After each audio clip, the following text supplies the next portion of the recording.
To order this evening's Borough of Conshohocken Authority. I'm at the Sewer Authority tonight. I know where I'm at. Just a couple announcements. Thank you for our technical difficulties and everyone being patient with us. We did have an executive session prior to this meeting discussing personnel matters, as well as an executive session on Thursday the 18th discussing personnel matters.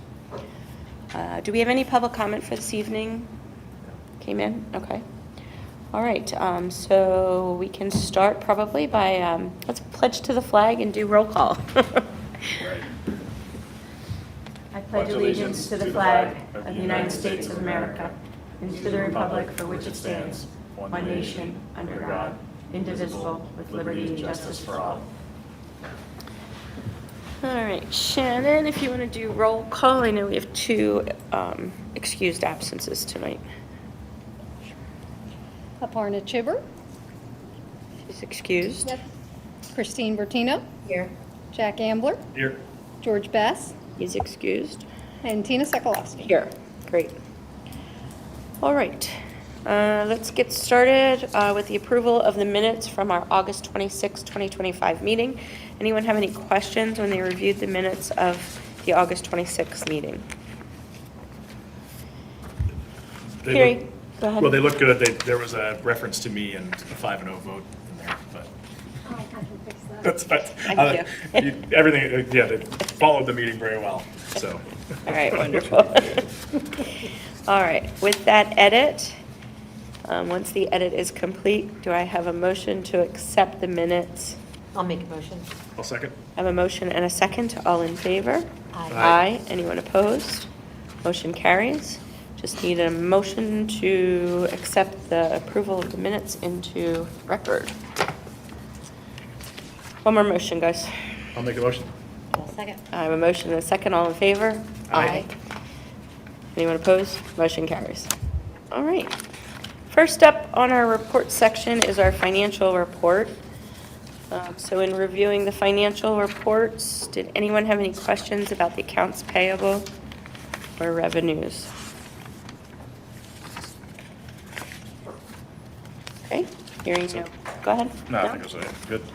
Hearing no questions, I will be looking for an approval to accept the accounts payable in the amount of $275,153.28. And since it's a money spend, we'll do a roll call vote. I'll make the motion to approve it. I second. Okay, roll call. Jack Ambler. Yes. Christine Bertino. Yes. Tina Sokolowski. Yes. All right, all in favor is a yay. It looks like we also have the 2026 MMO discussion under our financial reports. So the MMO is relatively the same as it was last year. Nothing really changed. We haven't. Okay, so just for those who are listening, the MMO is our minimum municipal obligation for the Borough of Authority's pension plan, and it sounds like we are good with the minimum obligation of $43,802. Anyone have any questions related to the MMO? All right, hearing no questions, do we accept the MMO and the financial reports? I make a motion to accept. I'll second. I have a motion and a second. All in favor? Aye. Aye. Anyone opposed? Motion carries. Okay. Moving right along. Let's go into our solicitor's report. Tonight we have multiple topics under our solicitor's report. So Lauren, you get the stage at this point. We do have multiple items, so I'm just going to dive right into our action items tonight, but I'm always happy to answer any questions. The first relates to the MMO that was just discussed. We actually prepared a resolution establishing the minimum municipal obligation for Pennsylvania Municipal Retirement System pension plan for the plan year 2026, which is the 43,000 and change number that Shannon referenced earlier. So I just ask for a motion to approve that resolution as prepared. I'll make the motion to approve. I'll second. I have a motion and a second. All in favor? Aye. Anyone opposed? Motion carries. Do I need to sign, do we have to do a special signature for this at some point? Okay. Perfect.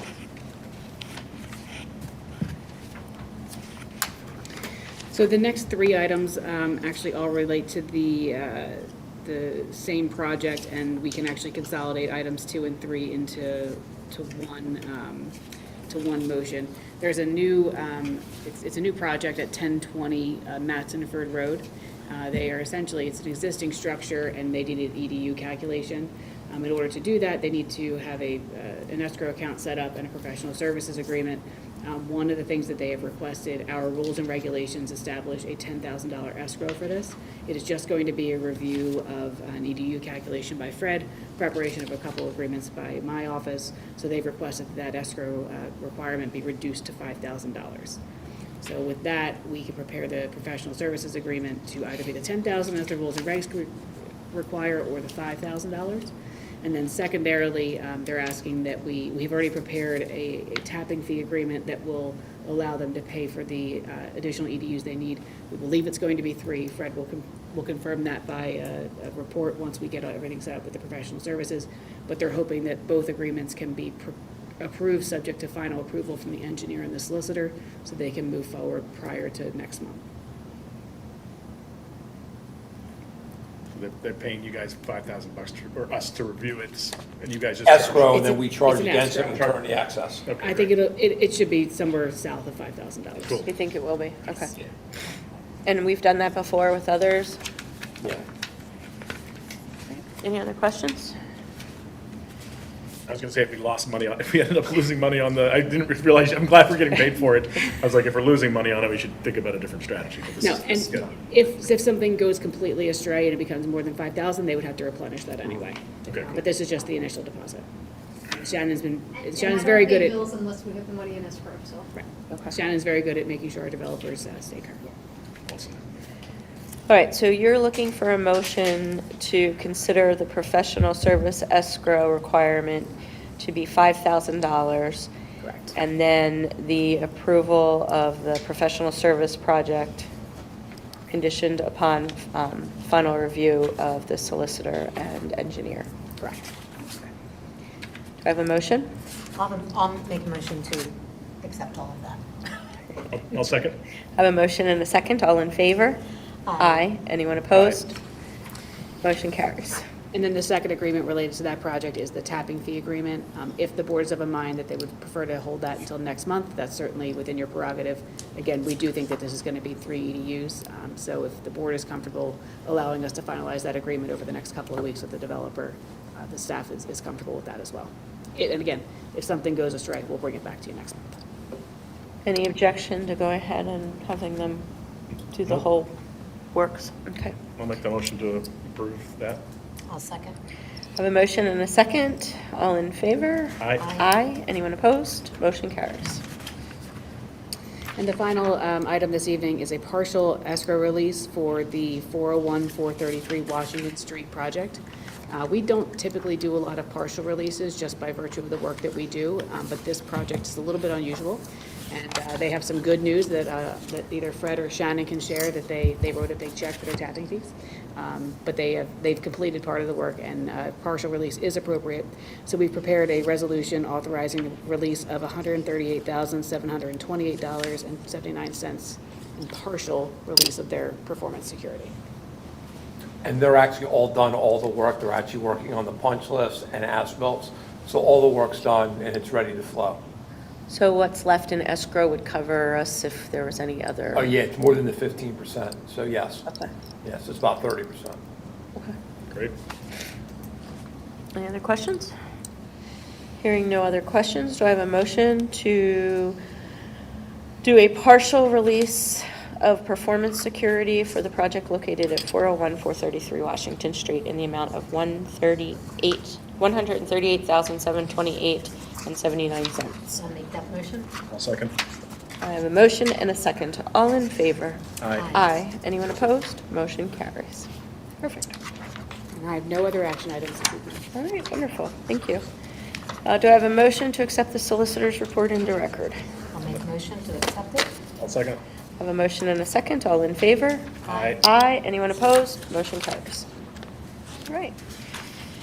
Moving right along, engineers report. Yep. Well- Mr. Ebert. We received the bids on contract 25-1, so we had to spend, the project cost had to be $2,181,706 to fully use our grant. Our lowest bid came in at $2,170,000, so we're under the grant amount.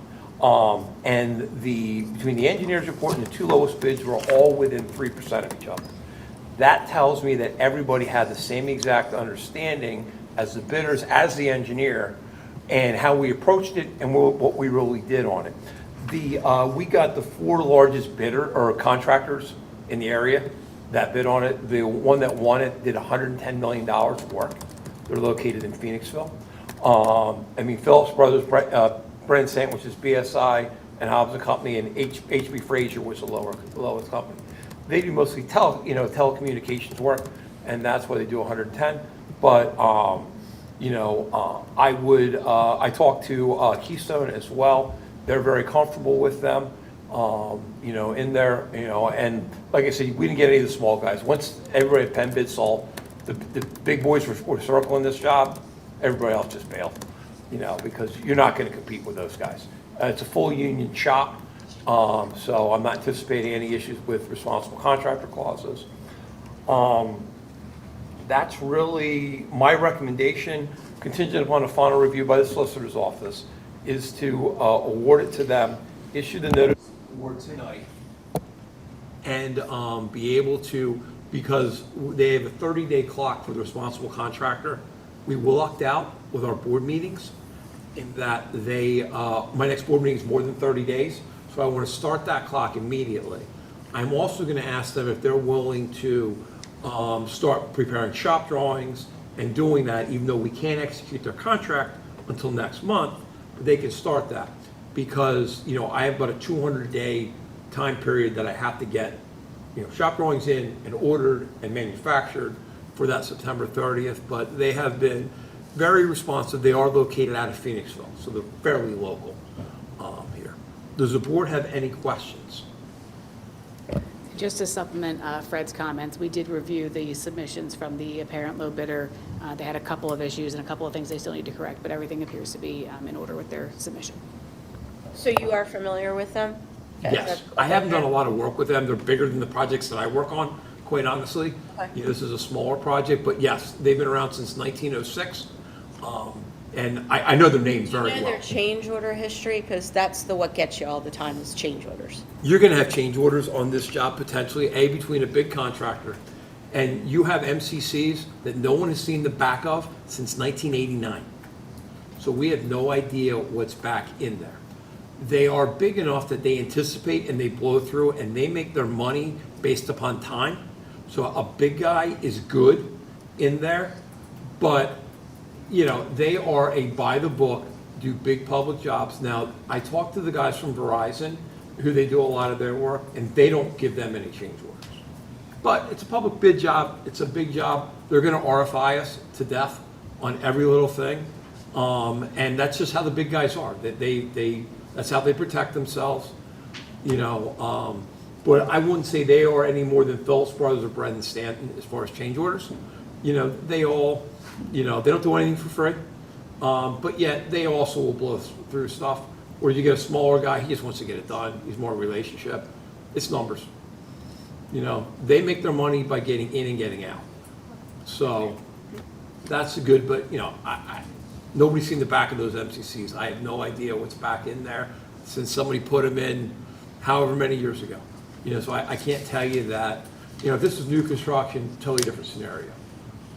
It's an old plant that was built in not old, but the last time the electrical was upgraded was 1989. I'm charging you with managing change orders. We will. I start with everything that there are no change orders. I don't accept change orders. Okay. No. I just want to make sure Oh, we're no, all no, on no, no, the no. same plate here. No, because like on the odor control, we had 0 change orders. Okay. And on the RBCs, we only had deductive change orders. So I am saying that there, but I fight them. I'm fair. You know, if it's something, you know, I'm fair. Understood. But I am not a pushover and just say, oh, that you can use that 10%. No. I protect it like it's my money. Okay. Yeah, no question there. I forgot you guys weren't around the other one, so yeah, we had some heated, I shouldn't say heated, but spirited discussions on the other ones that all worked out our way. Okay. And we have to accept the lowest bid anyway, right? I don't see how you can't. Yeah. Yeah, they're the lowest responsible bid. They've been around forever. They did $110 million of work last year. How do you say they're not qualified? And just a note, as Frank called me, this is compliments to him and Keystone for how close these bids are. Yeah. The homework was done by him and his staff getting the word out.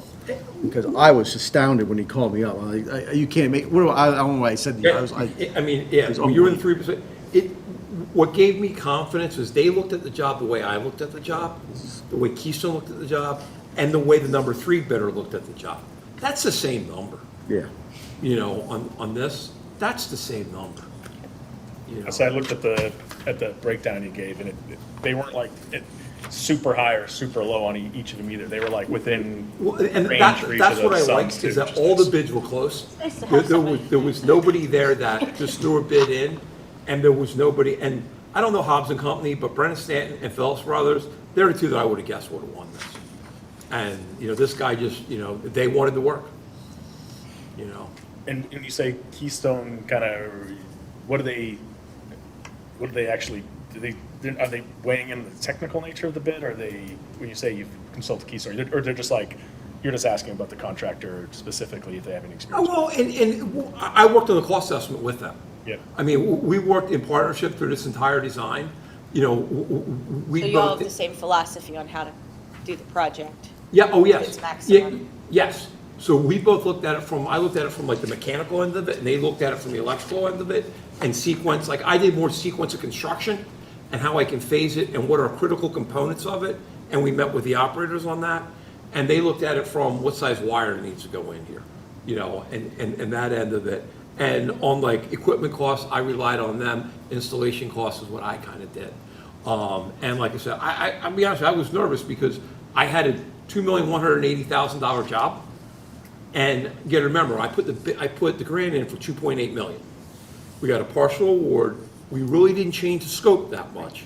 We just took out all of our factors of safety. So, you know, but there's, you know, there's not a lot of fat in that thing.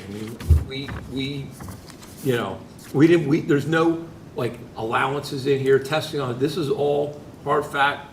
You bid on what's on the paper and you go through there. And I'm glad that a big guy got it because they got it. And, you know, and I'm also glad that nobody found, the bidders didn't find something, a different way of doing it than I did it. If they were all grouped below me, as tight as I estimated this, I'd be scared. You know, but how I build it in my brain is how they build it in their estimate. Now, we all got to see what we run into. I mean, normally I would say, you know, odor control, that's easy because it's new. You know, here, I don't know what's behind these MCCs, but it's MCCs. The good thing about this, a lot of this work is in purchasing the equipment. You know, that's where 70% and 30% is labor. So, you know, there's no excavation, there's nothing, you know, we can see it. We just don't know what's behind them, you know. So I would look for a recommendation to award the contract to HB Frazier in the amount of $2,170,000. It's actually going to be a motion for a notice of intent. And then, a notice of intent to award, yes. And then they'll go into, they'll complete their contract documents. They will go through the 30-day review period of responsible contractor. Once they come out of that, I will then have the contracts for you to execute at next month's meeting. But with the boards, and at their sole risk, I'm gonna ask them if they'll start shop drawings that, you know, and to go through, just because I gotta buy that 30, you know, I gotta buy every time. You know, you'll see on me, I push very, very hard in the beginning to minimize fire drills at the end, because something's gonna happen, and I can't ever make up time. So I'm gonna push them as hard as they're willing. The bad part about a big company is they don't take any risk. Like, they're very much by the book, they've gone through and they realize it, but I've been talking to an executive vice president who's been very responsive so far. But everybody's responsive till you get the contract. All right. Any other questions? All right. I guess nice work on Yeah. the estimate and Thank you. getting this all in. I will tell you that I was very nervous, and the longest 15 minutes of my life was 1:45 to 2 o'clock, because I only had one bid until 1:59. They all auto set it. And when we got it up, we couldn't get it downloaded. They had a glitch. Not a happy time to be around my company. Sweating. Well, you did Yeah. a great job of keeping us informed of this all the way up until this point. So I Thank you. feel very prepared and knowledgeable about what we're awarding. So- Good, yeah, yeah. And like I said, I love it when a plan comes together. We got to get it across the finish line.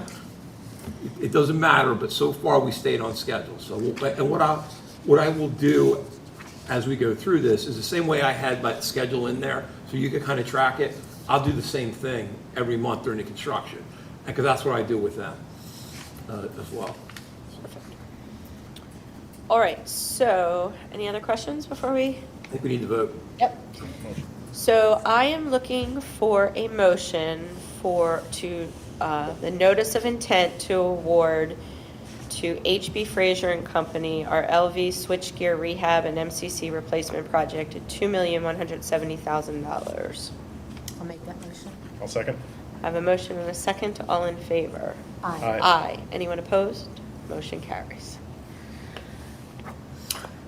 Only one other thing real quickly is 401, 433 Washington. We're working on the punch list, but more importantly, Pulte paid for their 50 EDUs. So we got the first installment. This is a job, 5-0. 50, 200 and some $1,000. Okay. 280,000. So this is one where we allowed them to stagger it as they close buildings. The good thing is that we're also working with Sam Carlos is their approvals manager to get the Aqua account numbers. So now that they've paid that and they get their punch list done, we'll start to charge them. We'll allow them to release flows. Now you have to remember, Pulte has got, two buildings. They've got two buildings and two buildings in the back. And KRE is the apartments. They're getting very close. So we're pushing everybody to get all their tapping fees in and to do that. That's why I appreciate you guys doing the partial award. That was part of the carrot that I threw out to them, to start to get their tapping fees and to I'll allow you guys to flow, but you gotta start paying your sewer bill. And they're all good with it. So That's great. that completes my report unless the board has any questions for me. Any questions? All right. Do I have a motion to accept the engineer's report into record? I'll make the motion. I'll second. I have a motion and a second. All in favor? Aye. Aye. Anyone opposed? Motion carries. Next up is the operations manager's report and executive director's report. So it sounds like we don't have anything for the operations. No operations, just executive. Okay. Okay, so, we were in Fun Fest over the weekend. That young gentleman did a good job having the kids throw toilet paper in the toilet, so thank your son for us. We ran into a circumstance where we had a limited amount of individuals, so we had Henry, and I called a backup. My son came home for the weekend, and he could speak very well, and he had a blast. He was having a ball. Yes. So Just thank briefing him. him quickly Thank what's him for going us. on, educate him on the plant if he had any questions. He had some really good conversations with two engineers Oh, wow. in the town to go over something with the environmental. It was a good he had a good blast, and I think we had a very well attended. He was amazed. They were both amazed. So our two young, Henry did an excellent job as well. I am happy to report Henry passed our CDL. Oh, good. He passed it, he went through a couple of weeks, so we got him on this first step, and the next thing was get him eventually onto his licenses. That's great. Plant was in compliance for the month of August. I have good news at this point in regards to our loading issue. If you saw, they're slowly coming down. Yeah. I mean, here we are doing it, as I told you, we start going out to try to figure out what's going on. They are plummeting. Amazing. We are down 30% over the last 2-3 months. Just because rumor that we're out looking at what they're doing? It could be anything. Yeah. It could be. It's not a circumstance. So we have plummeted since April. April, May was a peaking factor, June started decreasing, July, August, and August and September are almost the exact same poundages. We're down We didn't have a lot of rain, 39%. though, either. Does that matter? Does rain matter in that space? No, the loadings are, Okay. A and little bit, that because it scours the side of the pipe, so it does increase your organic loading because the scum on the side comes down after a big rain event. But no, it's, I mean, and I'm talking places like Worcester. We had the same issue. We started going out, people started seeing samples. I have no idea how people find out. But people that are doing things are more attentive to things. Okay. We send a notification out to people. we've been out, we've made some contacts with some of the locations that we thought, and our staff's been out everywhere sampling, and people start noticing You it, put salt. You don't care who did it or why, Exactly. you just want it done. and it's plummeted. So that's great. And, you know, we made some changes because we were getting a little concerned. We did turn on a second primary just to take some of the organic loading off of our RBCs. But then, you know, Keith and I, you know, Keith's our head operator, him and I have been communicating it the last 2 months. Yep. Again, I would like to have a reason, but maybe, you know, what Fred said, it's word of mouth, look. And Can we like, tell me, what does that theory mean then? You're saying that like, it would have to be multiple, it's like a Maybe they're actually using their grease traps the right 10, way. okay, so like 10, because I'd say if it was like 1 or 2 who has that much influence on our sewer, it would be a concern, but if it's 10 It's simple as somebody organizations. dumping empty kegs out, and they realize it. Alcohol is very high, it could be an organic load. It could be somebody just dumping empty kegs out, and now they don't, you know, now they don't dump them out, now they gotta take them back. It's something you have no idea. So you think it's I've had places the that were restaurant community in recycling, general? that were dumping, they were just washing down the recycle material before it went out. I think it's good that now we know that it's not due to the new buildings. Yeah. Well, we don't know anything, we don't have it's trending the right direction. We haven't drawn a conclusion yet. But if it was the buildings, they don't change. So I would say that I'm 90% sure that it's not them and that it's not the apartment, you know, and that was my concern. Right. It's just the little flows in the apartment, because that was the only thing that changed. Right. Because it wouldn't. They wouldn't, those people don't care. Those people, yeah, and people are people, but I would have bet my house the other way before. They wouldn't be in the rumor mill either No, of their looking around. yeah. And sometimes it's a seasonal thing, and that's why and that's the advantage of the Chapter 94 report, is it looks at it throughout the season. So we can identify, and that's why we identified the trends last year in the Chapter 94 report. We're addressing it this year, and you just gotta keep it on your radar. so last month, we had some presentations on our budget and from a stormwater and the sewer end as well. So the only item that has changed, if you review it, is we made adjustment to our overtime budget due to the fact with dealing with some of the call-in. Other than that, what we presented last month, the budgets have sustained exactly what we presented last month. I have Tyler here again tonight, because obviously Jack and you were not, Christine were not present last month. So if, I would just like you to briefly go over for behalf of Jack to go over the stormwater, because there's going to be a recommendation for an increase in our fees for the stormwater. Due to the fact that our capital reserves have not met our expectations. Sewer end were sustained for another rate increase as part of our plan of another 9% next year, which was approved prior years. We will address the sewer for potential rate increases obviously next year. But at the projection, as I mentioned, is probably another rate increase for those for a couple years out. But the main concern right now is before us is a stormwater, and it directly correlates, Tyler, and it deals that we have no capital reserves at this point. So if you'll turn it over to Tyler for his presentation, for a quick presentation. Yeah, so we were working with Brent and his team, you know, trying to figure out how we can get capital reserves allotted to be able to complete some projects here. One of the main things that we looked at is the upcoming MS4 requirements. There was a draft budget released earlier this year, which is trending into a new direction as far as how we're treating stormwater, moving from sediment to volume. And with that, we have some preliminary cost estimates based on what that draft permit is showing us. You know, that is with the asterisk subject to change. But the cost estimates currently are around $4.8 million.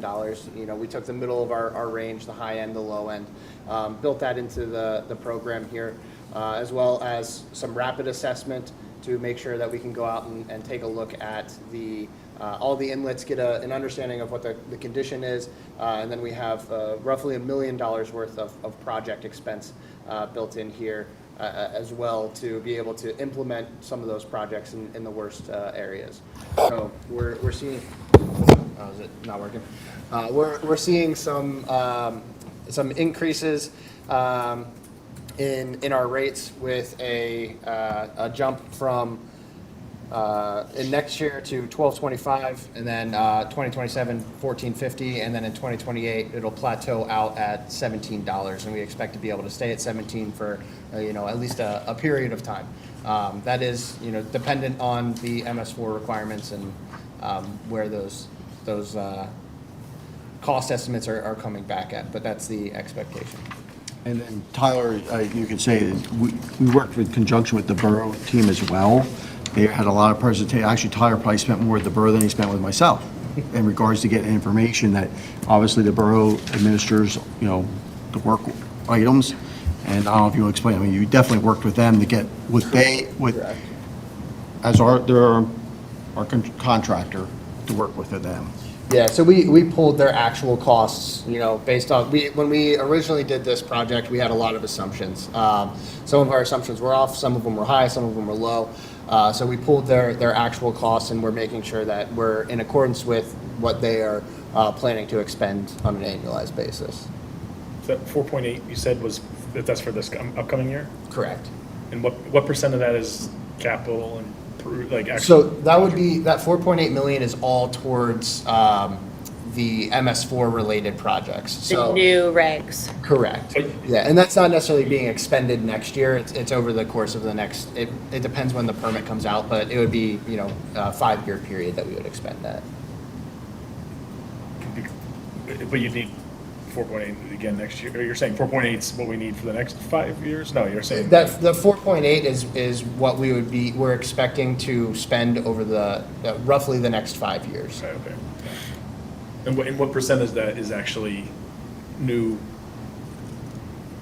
gardens and, you know, like, Yeah, so what that- percent is that's like investigation and understanding, and what percent's like? Right, yeah, I mean, we would have design costs and contingency built into that, but I would say roughly 70% of that is actually project, you know, construction cost. And then we do have, you know, additional funds that we're planning for just, you know, pipe and inlet replacement type projects, but on a larger scale. And there's no way we can cover any of that grant-wise. I know it's not. I mean, it's possible to cover, you know, portions of those projects with grant dollars. We recommend. Still giving you know, grants out left and right nowadays. Yeah, we recommend building a program that is sustainable on its own, and if you can, you know, include grant dollars, that's great. But you know, as of late, those grant dollars seem to be less and less, and you know, harder to get. So, you know, Yeah, as long as we're like pursuing them as best we can, but. Yeah. And obviously, do you have, just, you know, we're like a sewer authority board, so I don't know, I guess you're running into this now a lot where is your company kind of, I think this is kind of a newer arrangement, right, to have this sewer and the storm together in one board or whatever. I guess we might need some hand holding, I guess, you know, or, you know, I think you know, I guess you're not gonna be working with Fred, right, at all, pretty much on this, right? Parallel paths. Yeah. But you'll be working with Brent, and, you know, obviously you guys get it, but it's just, there's stuff to help us with too. Yeah, absolutely. And, you know, I've been in touch with Brent over the last, you know, year and a half, 2 years. And obviously before that when we started doing the projects. And, we've floated a lot of really good ideas back and forth, but there wasn't the money available to do, the level of work that we want. So that's where we're at now.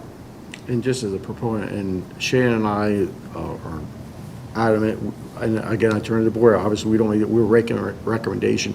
The goal is to pay as we go. That is the goal with this plan, not to borrow funds in any which way.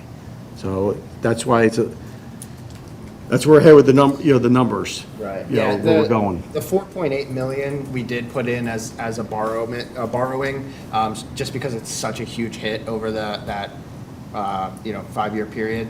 And, to be honest, we're not sure what that number is going to be. We're taking a guess because the regulations aren't out yet.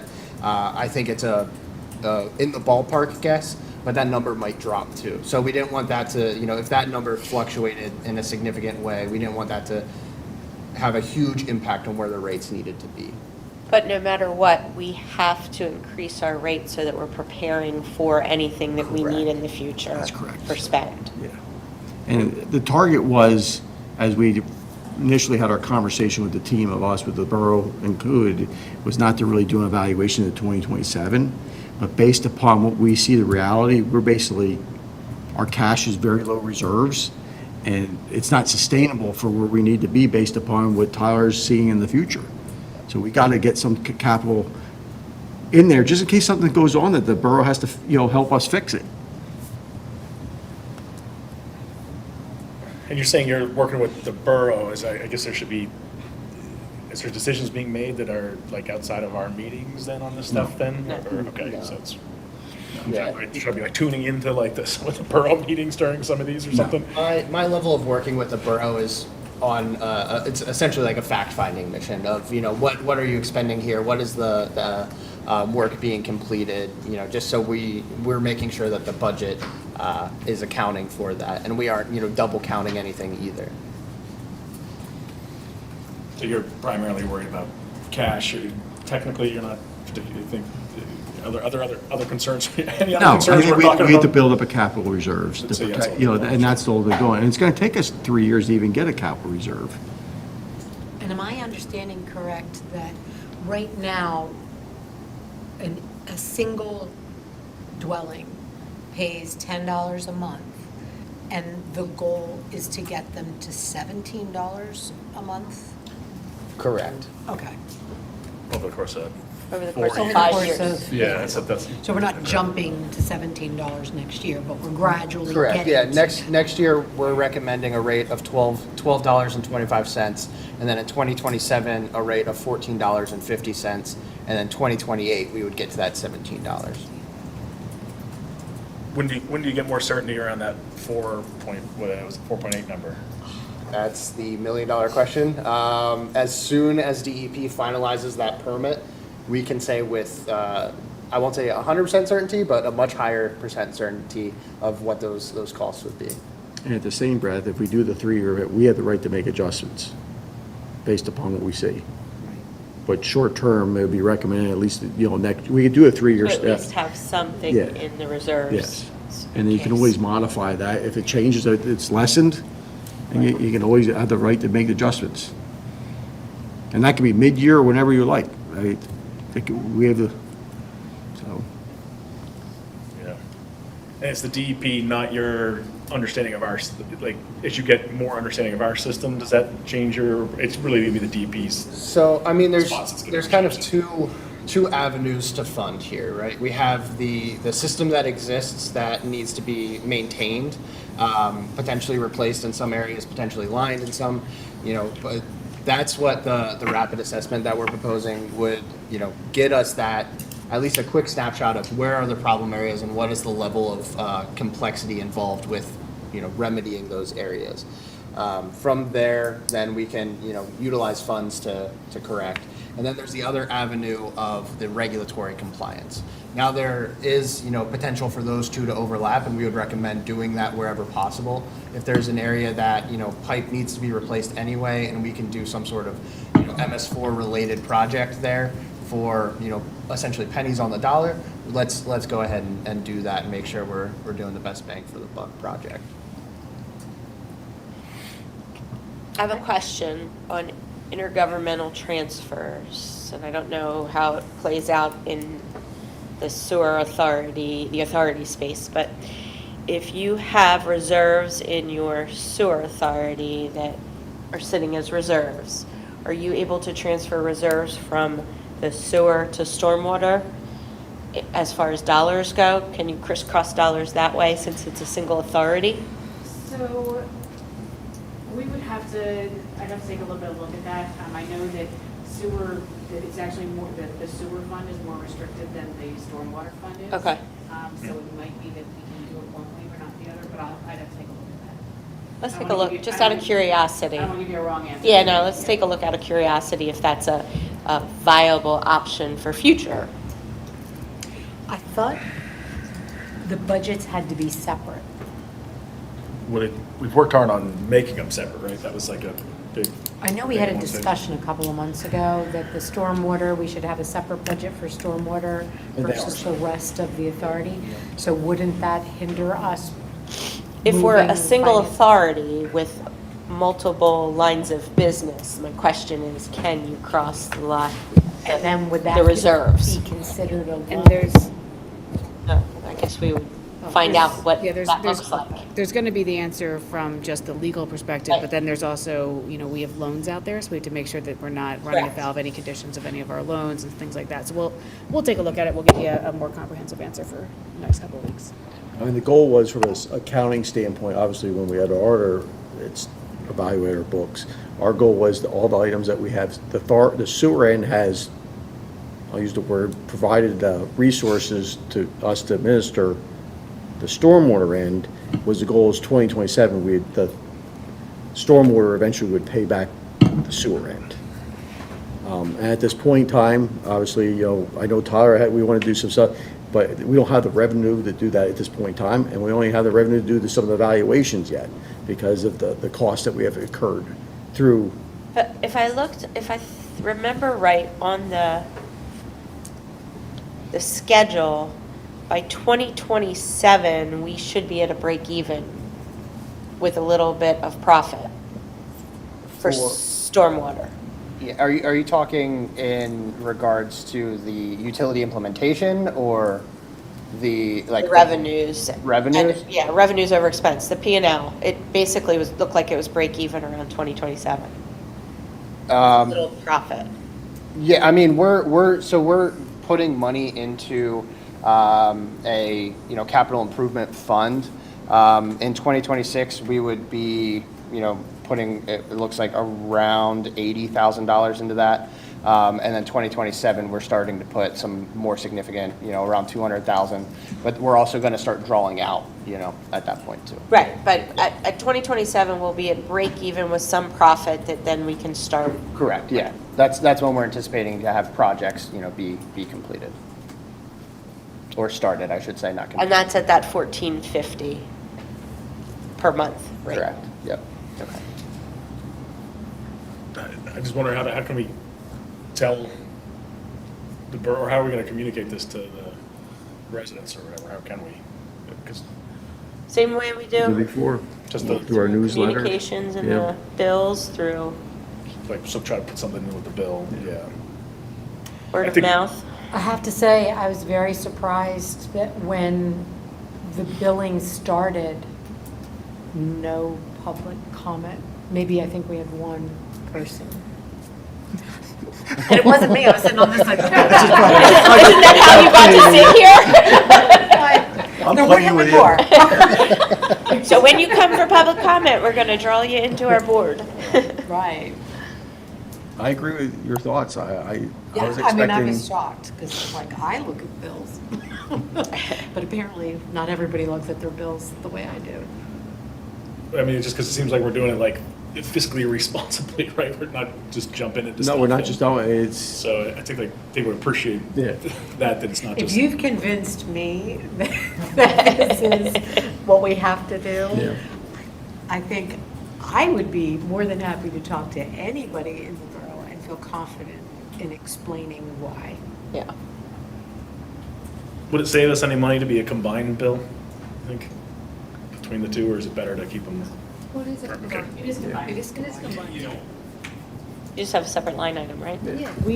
The Authorities Act requires us to specifically delineate what the tapping fees in particular are very specific and all our rates, the way that they're calculated It was the big jump in are. the beginning that you had no stormwater bill. Then all of a sudden, it's $30 because it's 3 months. So that's, I think, was the initial sticker shock. But there's no sticker shock as high as that moving forward in the Right. plan. And I think that that is a humane way to do it. Yeah. You know, you're not making people see another $10 jump and now you're paying, you know, over $100. If you're even looking, I'm going to jump to the sewer hat.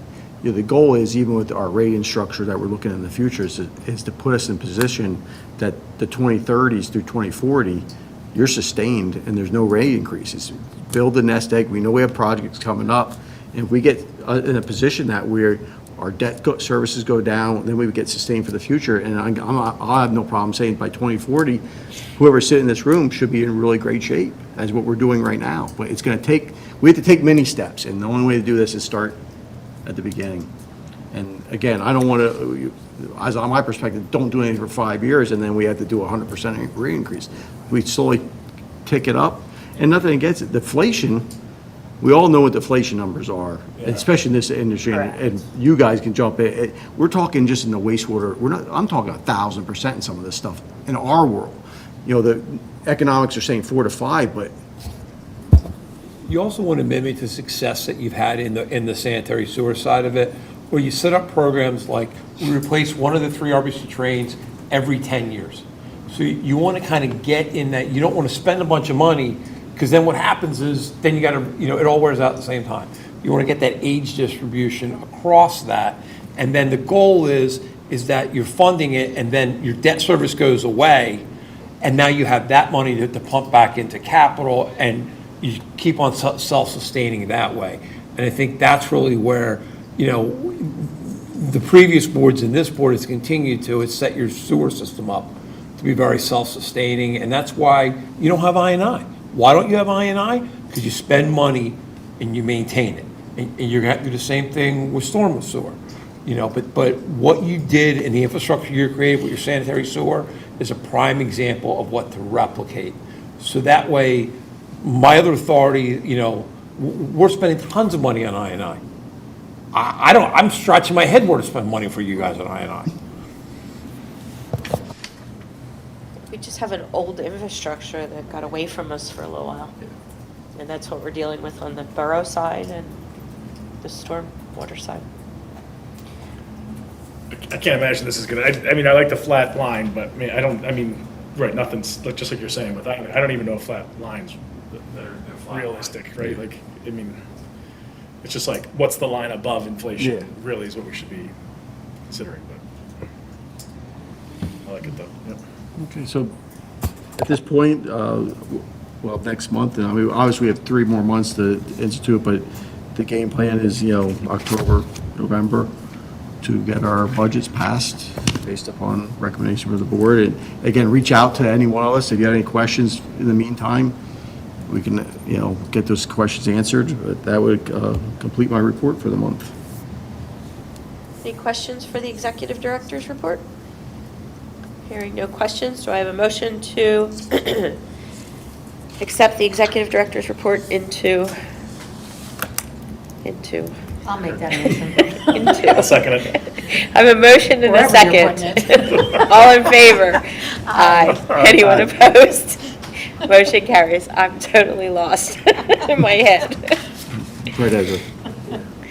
I have one quick one then before you close. out. Okay.